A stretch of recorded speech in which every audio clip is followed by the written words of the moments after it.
Assalamualaikum warahmatullahi wabarakatuh.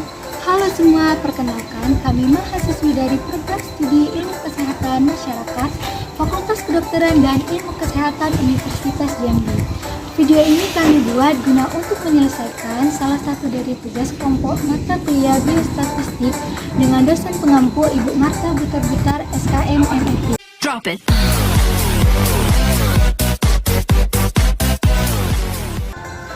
Kami dari kelompok 2 yang beranggotakan 6 orang yang masing-masing bekerja sama demi menyelesaikan tugas kelompok ini. Sebelumnya, perkenalkan saya Putri Andini. Di sini saya berlaku sebagai moderator yang memimpin jalannya presentasi pada kesempatan kali ini. Adapun topik materi yang akan kami sampaikan pada kesempatan kali ini yaitu uji beda 2 min variat sampel t-test. Sebelum memasuki sesi penyampaian materi, saya akan menampilkan siapa saja anggota dari kelompok 2.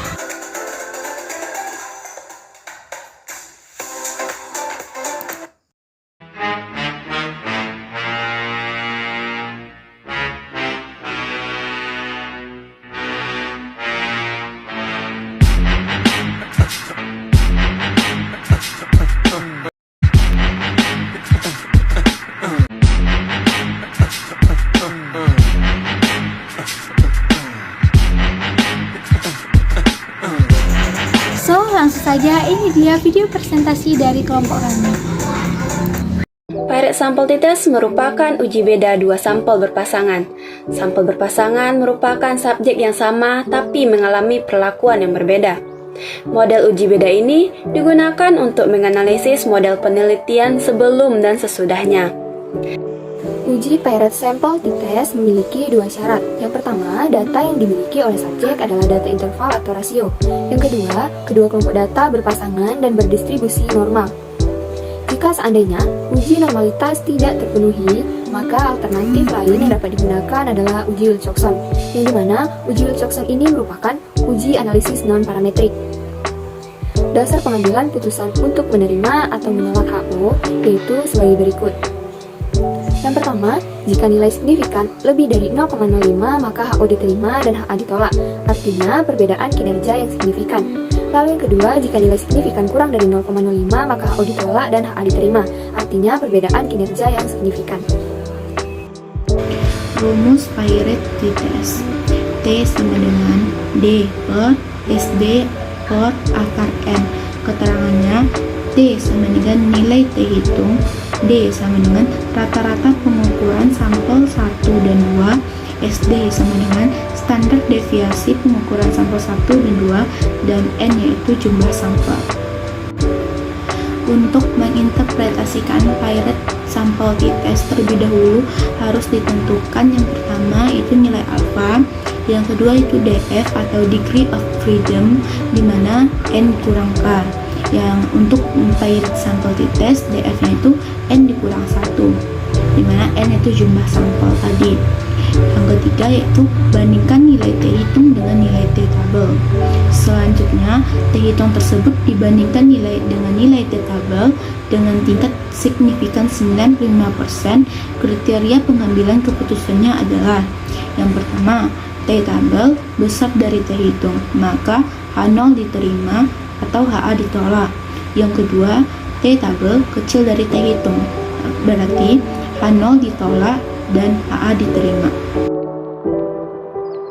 Nah, sekarang kita masuk ke dalam contoh soal, yaitu sebuah penelitian memiliki tujuan ingin mengetahui apakah terdapat perbedaan waktu yang dibutuhkan seorang perawat untuk memasang infus sebelum dan setelah mengikuti pelatihan. Karena itu, peneliti mengambil sampel acak terhadap 10 orang perawat. Berikut adalah waktu yang diperlukan seorang perawat untuk memasang infus sebelum dan setelah mengikuti pelatihan. Data berikut dihitung dalam menit. Dari kasus di atas, peneliti memilih 10 perawat sebagai responden untuk mengetahui apakah terdapat perbedaan waktu yang dibutuhkan perawat untuk memasang infus sebelum dan sesudah mengikuti pelatihan.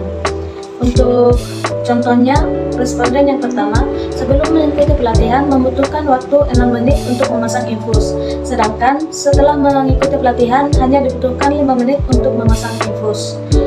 Begitu dengan selanjutnya. langkah selanjutnya kita akan menghitung selisih waktu perawat sebelum dan sesudah mengikuti pelatihan.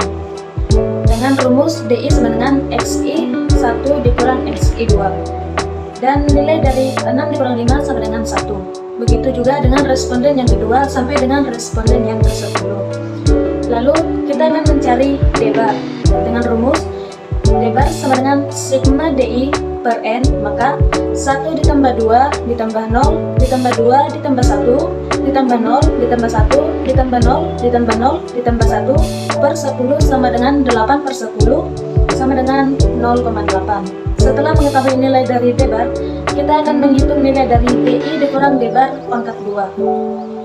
Untuk responden yang pertama, DI-nya bernilai 1 dikurang D bar 0,8. Kemudian dikuadratkan menjadi 0,04. Begitu dengan responden yang kedua sampai dengan responden yang ke-10.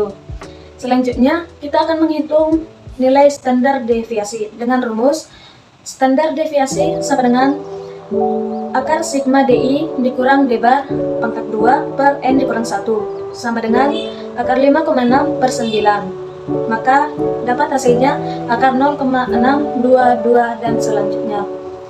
Akar 0,622 dan selanjutnya sama dengan 0,7888 1063775. Lalu kita akan mencari T hitung D per standar deviasi per akar N. Maka 8 per 0,788 dan selanjutnya per 3,162277660017, maka dapat hasilnya 3,2071. Dari hasil perhitungan di atas, maka dapat disimpulkan bahwa harga T hitung 3,21 dibandingkan dengan T tabel dengan DF sama dengan N dikurang 1, maka 10 dikurang 1 sama dengan 9. Nah, kita sudah mengetahui nilai dari alfa dan DF, maka T hitung yang kita peroleh ialah 1,8331, sehingga 3,21 lebih besar daripada 1,83, maka T hitung lebih besar dari T tabel.